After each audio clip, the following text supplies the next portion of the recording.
ইকরা কিতাব আল্লাহ, জেনে নিন কোরআন শেখার সহজ উপায়। আলহামদুলিল্লাহ কাফা ওয়া সালামুন আলা ইবাদিহিল্লাযীনা ইসতাফা, আম্মা বা'দ। সম্মানিত দর্শক শ্রোতা, যারাই যেখানে আছেন, আল্লাহ সকলকে ভালো রাখুন, সুস্থ রাখুন, কোরআনের সাথে নাজাতের পথে চলার তৌফিক দান করুন। প্যান ভিশনের অনন্য আয়োজন কোরআন শেখার সহজ উপায়। আজ আমরা একটি চমৎকার জায়গায় উপনীত। মৌলিকভাবে আমাদের 4টি বিষয়ের জ্ঞান থাকলে কোরআনুল হাকিম পড়া যায়। আমরা এক এক করে এই জায়গাগুলো উতরে আসছি এবং একটু কেয়ারফুলি, খুব সতর্কতার সাথে আমরা আমাদের মঞ্জিল মাকসুদের দিকে আমরা খুব দ্রুত এগিয়ে যাচ্ছি। আলহামদুলিল্লাহ। প্রথমে ছিল হরুফের পরিচয়। হরুফ মানে হচ্ছে বর্ণমালা। বর্ণমালাগুলোকে আমরা দুভাবে শিখেছি, একটা হলো মুক্ত বর্ণ আর একটা যুক্ত বর্ণ। মুক্ত বর্ণগুলো শেখার ক্ষেত্রে আমরা চমৎকার পন্থা অবলম্বন করেছি, প্যাকেজ আকারে বা, তা, সা, হা, জিম, খ, এমনি করে করে, দাল, দাল, র, যা। এরপরেই আমরা শিখেছিলাম যুক্ত বর্ণ, অর্থাৎ হরফগুলো যুক্ত হলে কেমন হবে। সেক্ষেত্রে আমরা কিছু হরফ পেয়েছি, 10টা হরফ, যা কখনোই পরিবর্তন হয় না। কোনোটা নিচের অংশ পড়ে যায়, 12টা হরফ যা যুক্ত হওয়ার সময়, আবার 5টা হরফ যা যুক্ত হওয়ার সময় আকারে ছোট হয়ে আসে। আবার কাফ এবং গোলতা, হা, এগুলোকে আমরা বেশি কেয়ারফুলি শিখেছি। এরপরে আমরা শিখেছি হরফের একক পরিচয়। এককের পরে শিখেছি হারাকাতের পরিচয়। এটা ছিল দ্বিতীয় অপশন, হরফের পরিচয়, তারপরে হারাকাতের পরিচয়, দুই মানে জের, জবর, পেশ। এরপরে আমরা শিখেছি তানভিনের পরিচয়, 2 জের, 2 জবর, 2 পেশ। ওখানে জের রস্বীকারের কাজ করে আর এর সাথে একটা ন, তাহলে ব্যঞ্জন বর্ণ হিসাবে হরফকে নিয়েছি আর স্বরবর্ণের আকৃতিতে নিয়েছি আমরা, স্বরচিহ্ন হিসাবে নিয়েছি জের, জবর, পেশকে।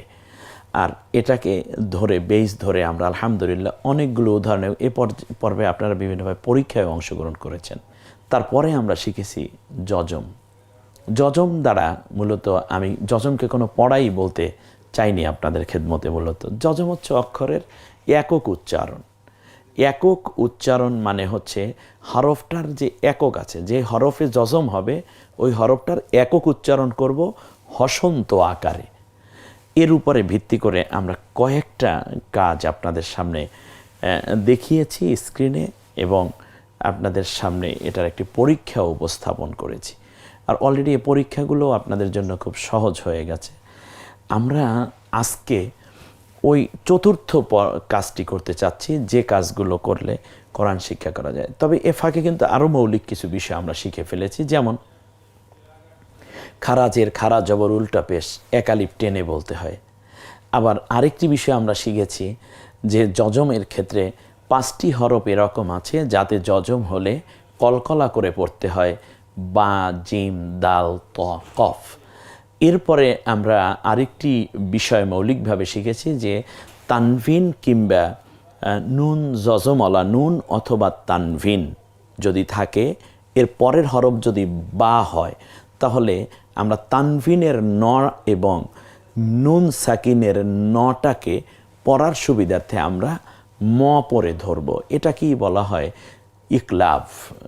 আমরা ওই ইকলাব শব্দটা না বলে বরং এটা একটা থিওরি। মূলত নুন সাকিন এবং তানভিনের পরে যদি বা আসে, তখন নুন সাকিনের ন এবং মিম এই যে তানভিনের নকে আমরা ম পড়ব। এটা দিয়ে একটা উদাহরণ এবং এটার একটা পরীক্ষাও ছিল। আপনারা অনেকেই দেখেছেন এবং প্রয়োজনে আপনারা গত 28তম পর্বের ক্লাসটা দেখে নিতে পারেন, তাহলে আপনাদের জন্য সুবিধা হবে। আমরা এই পর্বটা সাজিয়েছি একটু ভিন্নভাবে, তার কারণ আমরা ইতিপূর্বে যা পড়েছি ওগুলোকে কাছে এনেই তাজদিদ তৈরি হয়। তাজদিদ নতুন কোনো পড়া না। আমরা চলে যাচ্ছি সরাসরি স্ক্রিনে, দেখি তাজদিদ। হ্যাঁ, পর্ব 1। তাজদিদ কী জিনিস আমরা একটু আগে জেনে নিই। সেটা হচ্ছে তাজদিদ মূলত, একটু দেখুন, তাজদিদ মূলত যজমের মতোই কাজ করে, তবে পার্থক্য হলো যজম এর একক উচ্চারিত হয়। চমৎকার। যজমের একক উচ্চারিত হয় আর কোনো হরকত থাকে না, তাসদিদে কোনো হরকত থাকে না, শুধু এককটাই উচ্চারিত হয় যজম আকারে, কিন্তু এটা হলো যজম। তাহলে তাসদিদটা কি আবার? তাসদিদ হচ্ছে একক উচ্চারিত হওয়ার পর যে হরকত কিংবা তানভিন থাকে তা পড়তে হয়। তাহলে যজম এবং তাসদিদ হলো কি? যজম হচ্ছে অক্ষরের যে হরফে যজম হবে সেটা একক উচ্চারিত হবে, আর তাসদিদ হলো যজমের পরে আবার একটা হরকত থাকবে অথবা তানভিন থাকবে, ওই তানভিনটাও উচ্চারণ করতে হবে। প্রথমে যজমের মতো পড়ব, তারপরে যে হরকত থাকবে যেটাই থাকবে সেটাই আমরা উচ্চারণ করব। এখানে একটা উদাহরণ দেয়া আছে, যেমন স্ক্রিনে আমরা যদি চলে যাই, দেখুন একটু, এখানে দেয়া আছে যেমন আব, এখানে হলো আলিফে একক হলো অ আকার দিয়ে আ আর শুধু ব, আব। পরেরটা হচ্ছে বর উপরে একটা জবরও দেয়া আছে, তাহলে প্রথমে আমরা যজমটা পড়ি আব, তারপরে বলবো বা, আব বা। খেয়াল করুন, ওই যজম পর্যন্ত ছিল, আমরা গত ক্লাস পর্যন্ত ওই যজম পর্যন্ত শিখেছি। আজকে একটা হরকত যোগ হয়েছে, অসুবিধা নেই, আমরা তো হরকত তো আগেই পড়ে ফেলেছি, তানভিন তো আগেই পড়েছি, খারাজের খারাজ আবার উল্টো ফেস তো আগেই পড়ে ফেলেছি। তাহলে কি চমৎকার কম্বিনেশন, একটার সাথে একটা। খেয়াল করেছেন, নতুন কোনো ব্যাকরণ নাই, নতুন কোনো পড়া নেই, আগে যা সেটাকে একত্র করা হয়েছে। তাহলে এখানে হলো আব আর এ হলো জবর বা। আচ্ছা, এখন যদি আমি স্ক্রিনটা এখন লেস করে দিলাম, এখানে কিচ্ছু নেই, এখন যদি বলি আব্বি বানাবো, বলুন তো দেখি কেমনে হবে? এই আ তো আছি, তারপর ব যজম, নিচে একটি জের দিন, তাহলে আব্বি। যদি বলি আব্বু বানান, তাহলে কি করতে হবে? এ হলো আ আর ব, আব, বকে একটা পেশ দিন, হয়ে যাবে কি আব্বু। যদি বলি আব্বু, এই যে শিশুরা ডাকে আব্বু, তাহলে এখানে আমি একটু লম্বা করে বলছি, তাহলে কি হবে? কোন পেশটা দিতে হবে? উল্টা পেশ দিতে হবে। যদি বলে আব্বুন বলুন, তাহলে কি বলবেন? আব্বুন, আব্বুন, তাহলে তানভিন দিতে হবে, দুইটা পেশ দিতে হবে। এটা মিলিয়ে হচ্ছে, যেমন মান, প্রথমে হলো মা, তারপরে হলো মান, ময় আকার, মকে আকার, তার শুধু ন। আর আমি যদি বলি এখানে আপনি মান না বানান, তাহলে কি করতে হবে? প্রথমে মান তো আগেই আছে, এটা গতকালকের পর্যন্ত পড়া ছিল, হ্যাঁ, আর এখন একটা মান না বানাতে বলছেন ওস্তাদজি, ওটা কোনো ব্যাপার না, ওটার উপর এক জবর দিলি মান না। এখন আমরা এটাকে সামারিটা এভাবে বলতে হয়, সামারাইজটা, যে দুইটা অক্ষর না লিখে একটি অক্ষরের মধ্যেই তাসদিদ দিয়ে বোঝানো হয়। অর্থাৎ যেই অক্ষরে তাসদিদ হবে মনে করতে হবে ওই অক্ষরটা এখানে কয়টা আছে? দুইটা আছে। পূর্বের হরফের সাথে মিলে একবার যজমের মতো, আর নিজের যেই হরকত আছে কিংবা তানভিন আছে ওইটাকে আবার সে উচ্চারণ করবে। অর্থাৎ এখানে দুইটা হরফ আছে, এই দুইবার উচ্চারণ করতে হবে তাসদিদওয়ালা অক্ষরটি। তাসদিদওয়ালা অক্ষরটি দুইবার উচ্চারিত হয়। যজমের সাথে হরকত দিয়ে পড়াকে তাসদিদ বলে, একটু লাল অক্ষরে লেখা আছে, যজমের সাথে হরকত দিয়ে পড়াকে বা তানভিন দিয়ে পড়াকে তাসদিদ বলে। আমরা একেবারে এখান থেকে কথা না বাড়িয়ে আমরা সোজা চলে যাই স্ক্রিনে, দেখি স্ক্রিন আমাদেরকে কি শেখাতে পারে, কতটুকু নিয়ে যেতে পারে। দেখুন, প্রথমে রয়েছে আপনার একেবারে ডান দিকে রয়েছে, একটা হলো হ, আর একটা হলো ন, আর একটা না, একেবারে মুক্ত বর্ণ দিয়ে আমি আপনাকে আস্তে আস্তে করে এখানে আনতে চাই। প্রথম দেখুন হুন, তারপরে না, এটা তো পড়তে পারেন অবশ্যই, হয়রস্যকার ন আর একটা ন, হুন না।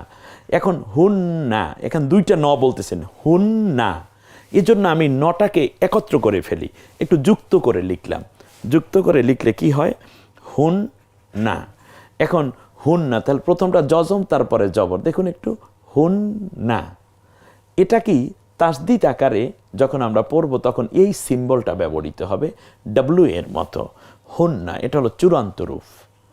অর্থাৎ আপনারা একটু বিব্রত হতে পারেন।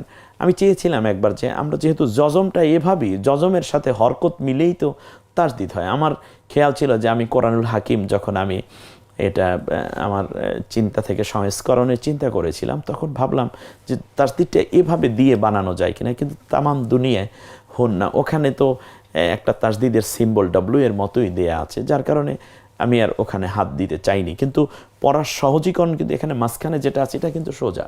একটু দেখুন, হুন না, যেমন ইম্মা। এবার চলে আসছে আরেকটি শব্দ ইম্মা, এটাকে আমরা মাঝখানে চলে আসি ইম্মা, এটাকে চূড়ান্ত রূপ হচ্ছে ইম্মা। এরপরে হচ্ছে হার র মা, দুইটা র, হার র মা, এটাকে মাঝখানে আমরা নিয়ে আসছি হার র মা। এবার একেবারে চূড়ান্ত রূপ হবে এরকম হার র মা।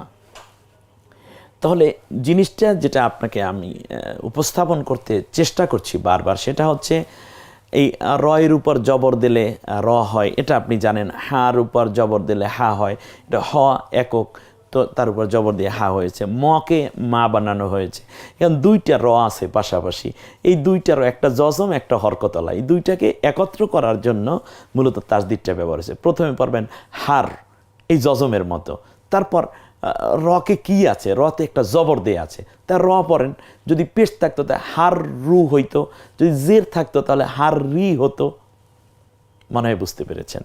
আমরা এরপরে আরেকটি, যেমন কদ্দা র, কদ্দা র, প্রথম কদ, তারপর দা, তারপর র, কদ্দা র। এটাকে যদি আমরা এভাবে পড়ি তাহলে কদ্দা র, চূড়ান্ত রূপ হলো এটা। এমনি করে করে যেমন জান্নাতুন, জান্নাতুন, খেয়াল করুন চূড়ান্ত রূপ হলো, শেষেরটা হলো চূড়ান্ত রূপ। জকে আকার দিয়ে যা, তারপর ন, জান, নকে আকার, জান্নাতুন। আমার মনে হয় যারা একেবারে প্রথম এই কোরআন পড়ছেন তাদের জন্য প্রথম যেই 4টা হরফ ভাগ করে করে দেয়া হয়েছে ওইটা মনে হয় খুব বেশি মজা লেগছে তাদের কাছে, যে এইরকম যদি কোরআন হতো, হয় কোনো আপত্তি নেই, কারণ মিলে তো জান্নাতুনই হলো। আপনি আজকে এই 29তম ক্লাসে এসে জান্নাতুন পড়ছেন, আর কি 29 বছর ধরে কোরআন পড়েনি জান্নাতুনই বলছেন। কিভাবে আপনি শিখলেন সেটা তো বড় কথা নয়, আপনার উচ্চারণ জান্নাতুনই হলো কিনা এটাই হলো ডিমান্ড। অতএব পদ্ধতি যাই হোক, আমি মনে করি কোরআন এভাবে রচিত হতে পারে। আল্লাহ তাআলা তো কোরআন লেখাই দেন নাই, এটা কোরআন তো ওইভাবে একেবারে যে হইতে হয় বিষয়টাতে এরকম না, কারণ অনেক ভার্সন তো চেঞ্জ হয়েছে কোরআনের। অতএব এভাবে আপনি যে জান্নাতুনি এটা হয়, তাহলে যারা একেবারে কোরআন পড়তেই পারেন না কিন্তু কোরআন পড়তে চায়, বরের সবচেয়ে বড় আবেগ আমি একটু মন খুলে কোরআন তেলাওয়াত করবো, আরে জীবন বেলা রিটায়ারমেন্টে চলে গেছে, লোকটার কাজটা কি? কাজ হচ্ছে যে প্রচুর কোরআন তিলাওয়াত করতেছে, ইবাদত বন্দি করতেছে। মা বোনেরা চান এই যে রমজান, আরে রমজানে এরকম কোরআন যদি হয়ে যায় কোনো অসুবিধা নেই। আপনি জান্নাতুন, আমি জামালউদ্দিন, আমি বলছি জান্নাতুন, আপনি ওইভাবে দেখে বলছেন জান্নাতুন, সওয়াবও কম নাই এবং উচ্চারণেও কোনো পার্থক্য নেই, হয়ে গেল। পরেরটা হচ্ছে জান্নাতুন, আমি যজমকে রেখি আপনাকে দেখাতে চাচ্ছি জান্নাতুন হয়েছে। এরপর চূড়ান্ত পর্বে দেখুন এটা জান্নাতুন। এরপরে হচ্ছে মাক্কাতুন, এরপরেরটা হলো মাক্কাতুন, মানে মাক্কাতুন, 2টা কাপ দিয়ে দেখিয়েছি, এখন একটা কাপ এনে ওখান তাসদিদ, প্রথমটা যজম আকারে মা আর শুধু ক, মাক, ককে আকার মাক্কা, তারপর তুন, আর চূড়ান্ত পর্বে হচ্ছে মাক্কাতুন, এভাবে লেখা থাকবে। এরপরে তাকদ্দামা, এরপর তাকদ্দামা, তাকদ্দামা, একটু একটু দেখুন এবং নিজেকে। এরপরে গসা ক, গসা ক, এগুলো সব কোরআনের শব্দ, কিন্তু আপনি একটু এড়িয়ে যাওয়ার সুযোগ নেই। এবং আম্মা, আম্মা, রব্বা, একটু খেয়াল করুন, রব্বা, রব্বা, অর্থাৎ এই যে জের জবর পেশ দিয়ে, তারপরে এখানে কিছু আরও শব্দ আছে, যেমন সুম্মা, সুম্মা, সুম্মা, 3টা সুম্মা আছে। আপনি আস্তে আস্তে করে শেষবারে যে বাম পাশে যেটা আছে এইটা কিন্তু কোরআনে থাকবে, আর এই দুটো হচ্ছে আপনাকে বোঝানোর জন্য, এই জায়গাটায় আসার জন্য। এরপরে হচ্ছে কুল্লুন, কুল্লুন, খেয়াল করুন নুক্ত এভাবে যুক্ত হয়ে কুল্লুনটা এভাবে হবে। এরপরে হচ্ছে হুররিমাত, হুররিমাত, এরপরে হচ্ছে হাল্লালা, হাল্লালা, হুররিমাত আলাইকুমুল মাইতাতু ওয়াদ-দাম ওয়া লাহমাল খিনজির, তোমাদের জন্য হারাম করা হয়েছে মৃত প্রাণী এবং রক্ত, আর হচ্ছে খিনজির তথা শূকরের গোশত, এগুলো আল্লাহ হারাম করে দিয়েছেন। রব্বানা, হ্যাঁ, রব্বানা, কীভাবে দেখছেন রব্বানাটা কিন্তু এভাবেই বানানো হয়েছে। অর্থাৎ মানুষ যেমন গ্রাজুয়ালি সৃষ্টি হয়েছে। ওয়ালাকাদ খালাকনাল ইনসানা মিন সুলালাতিন মিন তিন সুম্মা জাআলনাহু নুতফাতান ফি করারিম মাকিন। আমি তোমার বাবার স্পার্ম থেকে তোমাকে তৈরি করেছি, তোমার মায়ের ওভামের মধ্যে অর্থাৎ ডিম্বাণুর মধ্যে এটাকে প্রবেশ করিয়ে দিয়েছি, 3টা অন্ধকারের মধ্যে প্রবেশ করিয়ে নিরাপদ এক বেষ্টনীতে তারপরে এটাকে রক্তপিণ্ড তৈরি করেছি, রক্তপিণ্ডকে গোশতপিণ্ড বানিয়েছি। সূরা মুমিনুনের 11 নম্বর আয়াতে যেটা আল্লাহ বলেছেন, এরপরে গোশতপিণ্ডের মধ্যে আমি হাড় বসিয়ে দিয়েছি, চোখের জায়গায় চোখ, হৃদের জায়গায় হৃদ, তারপরে লিভারের জায়গায় লিভার, এমনি করে করে সবগুলো দিয়ে আমি আল্লাহ এটাকে চামড়া দিয়ে জড়িয়ে দিয়েছি। তারপর 3 মাস অতিক্রান্ত হওয়ার পর একটা রূহ দিয়েছি। এই যে মানে সৃষ্টির যে ক্লাসিফিকেশনগুলো আল্লাহ রাব্বুল আলামিন বলেছেন যে মানুষ কিভাবে একের পর ডেভেলপ হলো কী করে, আল্লাহ আমি ঠিক অক্ষরগুলো ওভাবে একটু একটু করে আপনাদের সামনে আনার চেষ্টা। রব্বানা রব্বানা রব্বানা, আলহামদুলিল্লাহ। এমনি করে মুহাম্মাদুন, দেখুন একেবারে মুহাম্মাদুন শব্দটি এভাবে আসবে। প্রিয় দর্শক, আসলে এ পর্যন্ত যা শিক্ষা হলো, তাসদিদ নিয়ে আমাদেরকে আরও একটি ক্লাসে কথা বলতে হচ্ছে। আর এই তাসদিদ আর বাকি থাকবে কিছু মাদ গুন্না, এ নিয়েই আমরা কোরআনুল হাকিমের চমৎকার একটি পর্ব নেক্সট সাজাবো, 30তম পর্ব। আমরা 30তম পর্বে আমরা সরাসরি তাসদিদ নিয়ে আরও একটু চর্চা করব, তাসদিদ নিয়ে আরেকটু প্র্যাকটিস এক্সারসাইজ করব। তারপরে ইনশাআল্লাহ দেখবেন কখন যে কোরআনের ভিতরে আমরা চলে এসেছি। আল্লাহ রাব্বুল আলামিন সেই বাসনা, আকাঙ্ক্ষা এবং নেক আশাকে পূর্ণ করার জন্য আমাদের সকলকে নেক হায়াত, সুস্থতা এবং আন্তরিকতার সাথে যেন প্যান ভিশনের এই আয়োজনে কোরআন শেখার সহজ উপায়ে আরও বেশি সম্পৃক্ত থেকে এগিয়ে যেতে পারি, সে তৌফিক আমাদেরকে দান করুন। আমিন। আসসালামু আলাইকুম ওয়া রাহমাতুল্লাহি ওয়া বারাকাতুহু।